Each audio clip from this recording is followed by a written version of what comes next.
हे खरंच आहे की अनेक वर्षांपासून आम्ही जिल्ह्याचं राजकारण बघतोय, आपणही बघताय, आणि आज जिल्ह्याची परिस्थिती जी काय आहे, सन्मान्य केसरकर साहेबांनी मनापासून प्रयत्न केले की युती व्हावी, मीही प्रयत्न केले की युती व्हावी, आणि सन्मान्य उदयजी सामंत यांनी प्रयत्न केले की युती व्हावी.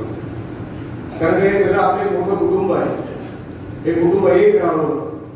आपण हिंदुत्वासाठी एकत्र सगळे आलेलो आहोत. तो हिंदुत्वाचा विचार घेऊन आपल्याला एकत्र पुढे जायचं असल्यामुळे ही युती हवी, ही युती पुढे गेली पाहिजे.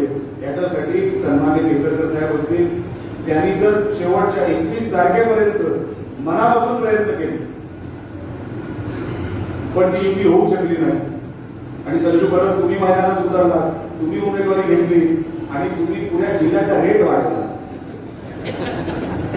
म्हणजे जिल्ह्याचा रेट नाही, जिल्ह्यामध्ये जो रेट चालला आहे तो तुमच्यामुळे वाढला. आणि मग आम्हाला असे स्टिंग ऑपरेशन करावे लागते.